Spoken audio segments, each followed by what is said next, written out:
Geologists and geophysicists have agreed on the existence of a prospect, a potential field. In order to find out if hydrocarbons are indeed trapped in the reservoir rock, we must drill to hit them. Bearing in mind the knowledge acquired about the substratum and the topography of the land, the best position for the installation of the drilling equipment is determined. Generally, it is vertically above the point of maximum thickness of the geological layer suspected of containing hydrocarbons. The drillers then make a hole in conditions that are sometimes difficult. Of small diameter, from 20 to 50 centimeters, this hole will generally go down to a depth of between 2,000 and 4,000 meters. Exceptionally, certain wells exceed 6,000 meters. One of them has even exceeded 11,000 meters. Certain fields can be buried at a depth equivalent to the height of 12 Eiffel Towers. The derrick is the visible part of the drilling rig. It's a metal tower several tens of meters high. It's used to vertically introduce the drill strings down the hole. These drill strings are made up of metallic tubes screwed end to end. They transmit a rotating movement, rotary drilling, to the drilling tool, the drill bit, and help circulate a liquid called mud, because of its appearance, down to the bottom of the well.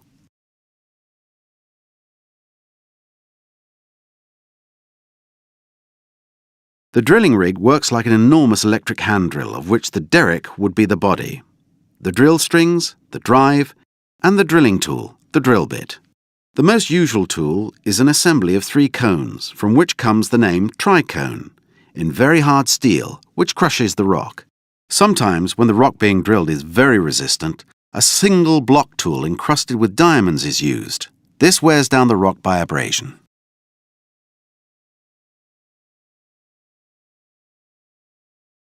Through the drill pipes, at the extremity of which the drill bit rotates, a special mud is injected, which the mud engineer prepares and controls. This mud cools the drill bit and consolidates the sides of the borehole. Moreover, it avoids a gushing of oil, gas or water from the layer being drilled by equilibrating the pressure. Finally, the mud cleans the bottom of the well. As it makes its way along the pipes, it carries the rock fragments, cuttings, to the surface. The geologist examines these cuttings to discover the characteristics of the rocks being drilled and to detect eventual shows of hydrocarbons.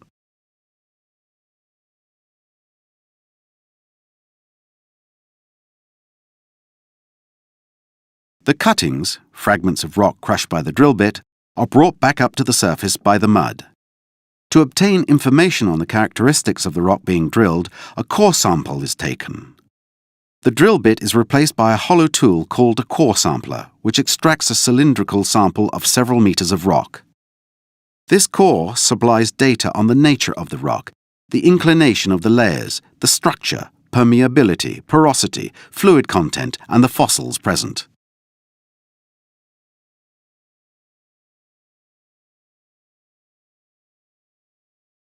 After having drilled a few hundred meters, the explorers and drillers undertake measurements called loggings down the hole by lowering electronic tools into the well to measure the physical parameters of the rock being drilled.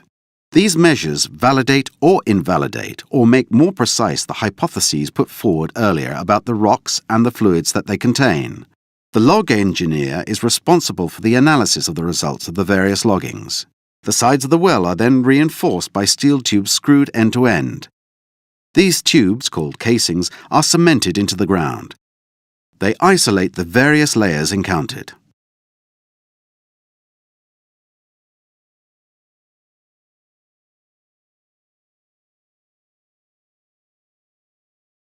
When hydrocarbons are found, and if the pressure is sufficient to allow them to come to the surface naturally, the drillers do a flow check. The oil is allowed to come to the surface during several hours or several days through a calibrated hole. The quantity recovered is measured, as are the changes in pressure at the bottom of the well. In this way, a little more knowledge is gained about the probable productivity of the field.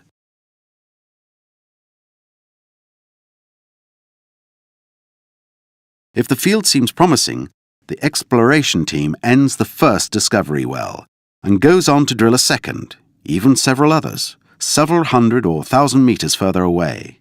In this way, the exploration team is able to refine its knowledge about the characteristics of the field. The decision to stop drilling is made only when all these appraisal wells have provided sufficient information either to give up the exploration or to envisage future production.